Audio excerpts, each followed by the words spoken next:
दिसंबर 2014 में ये जो आंकड़ा था 7.86 लाख आवेदक थे और फरवरी 2023 में ये आंकड़ा घटकर 6.46 हो गया। अब 6.46 और 7.86 आप अनुमान लगा सकते हैं बड़ा कौन सा छोटा कौन सा, बड़ी है कि घटी है। और इसलिए जब आंकड़ा दे दिया तो उसमें बड़ी है कि घटी है, हाँ ना में जवाब देने का आवश्यकता नहीं, मैंने तो और विस्तृत जवाब दे दिया। इसी प्रकार अगर मानो इस तुलना को अगर मैं और पीछे चला जाऊं तो 2009 और 10 में यही आंकड़ा, क्योंकि ये आंकड़ा किसी के अपने आप बनाया हुआ नहीं है बल्कि ये पीएलएफएस का आंकड़ा है।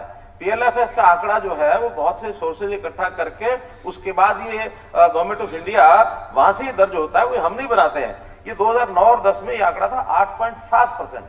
तो जब 2009-10 में 8.7 था, इसके बाद ये 7.86 हुआ, आज ये 6.46 है। तो इस हिसाब से तो लगातार बेरोजगारी दर घट रही है।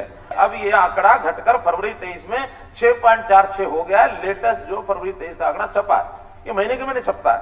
इस तरह केवल वही नहीं, हम अगर उठा करके टेबल देख लें रिजर्व बैंक ऑफ इंडिया की, तो रिजर्व बैंक ऑफ इंडिया भी हर साल अपने आंकड़े छापता है।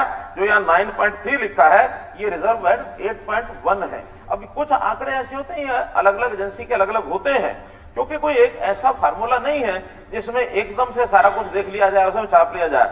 जहां तक सीएमआई की बात करते हैं, सीएमआई के डाटा इतने लगातार चेंज करते हैं। मैंने सीएमआई के डाटा में से आपको बताया था कि 2017 के एक महीने में हरियाणा का 2% ये बेरोजगारी आंकड़ा दिया था, जबकि बाकी जगह 2 नहीं है, उन्होंने छाप दिया।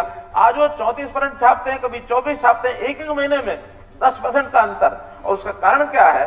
उनका डाटा सैंपल इतना छोटा होता है, 5000 का पूरे प्रदेश का डाटा सैंपल होता है।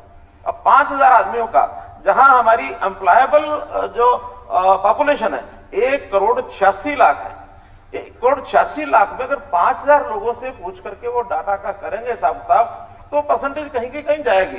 किस मोहल्ले में पूछा, किससे पूछा, किस वर्ग से पूछा, रास्ते में चलते हुए आदमी से पूछा, और फिर एम्प्लॉयड अनएम्प्लॉयड, इसका भी एक सेक्शन अगर हम अंडर एम्प्लॉयड का देखें, क्योंकि एक वर्ग ऐसा है जिसको एम्प्लॉयमेंट अपनी क्वालिफिकेशन के हिसाब से तो नहीं मिलता, उसको कम मिलता है, क्योंकि आवश्यकता के हिसाब से अगला ज्वाइन भी करता है। अब वो तो कहता मैं अनएम्प्लॉयड हूं, हमारे हिसाब में वो एम्प्लॉयड आ गया, वास्तव में वो अंडर एम्प्लॉयड होता है, जिसकी इच्छा ये है कि मैं और आगे बढ़ूं। जैसे हम देखते हैं कोई भी एक जब एडवर्टाइजमेंट होती है, उस एडवर्टाइजमेंट जैसे बताया कि हाँ हमने ग्रुप सी की, ग्रुप डी की, ग्रुप बी की, ये एडवर्टाइजमेंट निकाली है, और उसमें लाखों लोग आते हैं। अब लाखों लोग आते हैं तो जो यानी ग्रुप डी की हमारी नौकरियां दी थी हमने 18,000, उसके अंदर हमको भी पता है कि उसके अंदर पोस्ट ग्रेजुएट लोग भी आए थे, ग्रेजुएट भी आए थे, लेकिन मिनिमम क्वालिफिकेशन तो 10वीं थी। अब 10वीं के ऊपर के लोग, वो सब के सब आगे किसी भी भर्ती के लिए वो फॉर्म भरेंगे ही भरेंगे। अब उनको सबको हम अनएम्प्लॉयड नहीं कह सकते, उनको सेमी यानी अंडर एम्प्लॉयड कह सकते हैं। अंडर एम्प्लॉयड वर्ग बहुत बड़ा वर्ग है, लेकिन एम्प्लॉयमेंट के नाते हमने जितने भी प्रयत्न किए हैं, उन प्रयत्नों में मैं आपको बता सकता हूं, सरकारी नौकरी के अंदर जैसे 1999 से 2005 तक 5 साल में 15,000 नौकरियां, सरकारी नौकरियां दी गई।